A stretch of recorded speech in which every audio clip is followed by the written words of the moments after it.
Michelle Phan says she had to quit making her popular makeup and beauty YouTube videos because she was burned out. It became harder and harder for me to pretend to be happy, she says. And, as a result, I had become toxic with my relationships and friendships. I had my threshold. Ms. Phan, 34, is looking back on the period from 2017 to 2019 when she took a break from uploading her tutorial videos. A so-called social media influencer or creator, she says she needed time off from the constant pressure to upload ever more content, and chase more and more views and likes. Today her eponymous YouTube channel has 8.84 million subscribers around the world, and Los Angeles-based Ms. Phan mentors and supports other people who are making and uploading videos.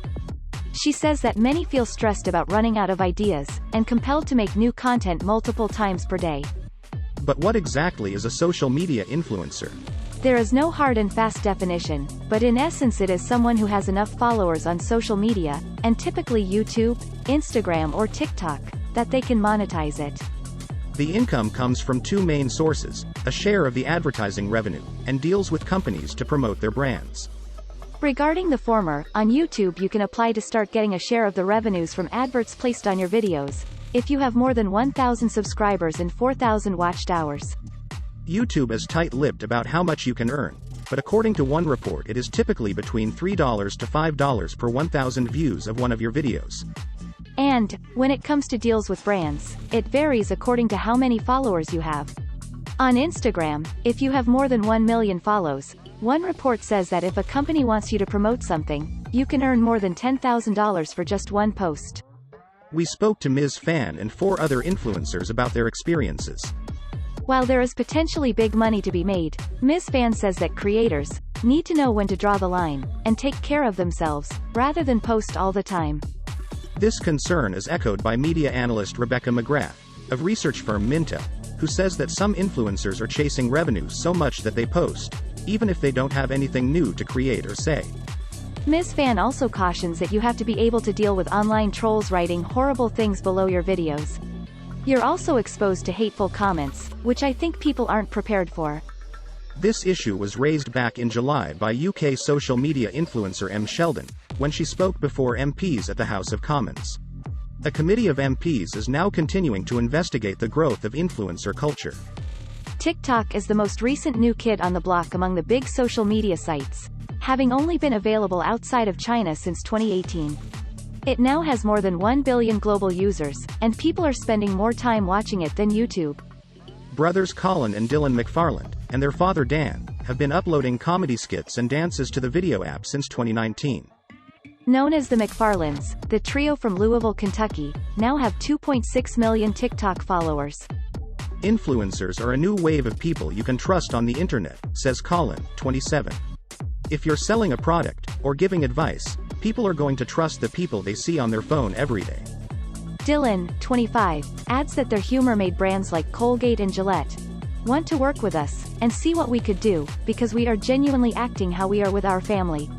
Over the past 2 years their earnings allowed both brothers to ditch their day jobs, buy homes, and even invest in other properties.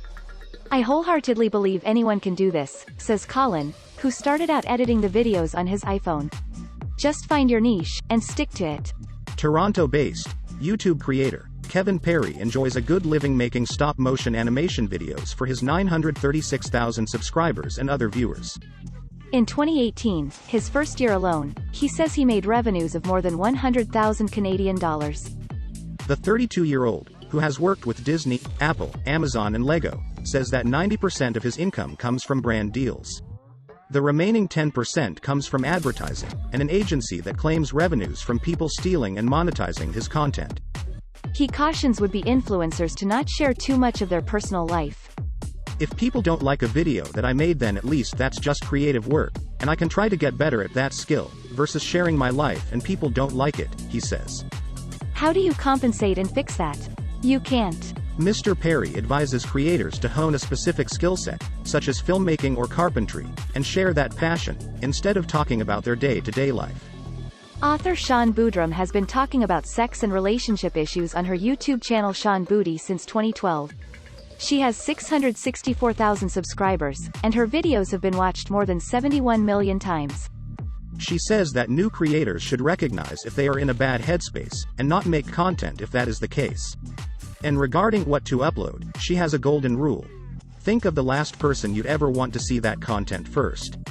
And if you are cool with that, press upload. Despite the downsides to being an influencer, the need to always put up more videos or posts, and the likely online abuse, a great many people would like to be one. It can be a fun and lucrative way to earn a living. Yet psychologist Stuart Duff of Pearn Condola cautions that you need a certain personality to hope to be successful at it.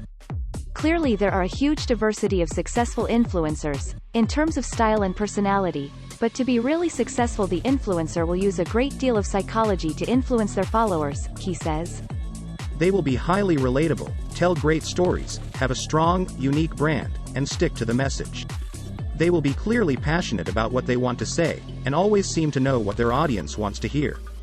Ms. Phan first started putting videos on YouTube in 2007, and thanks in a large part to her success she has gone on to now own and run her own multi-million-dollar company, M Cosmetics. If you are a good storyteller then you can grow an immense audience and change your life, she says.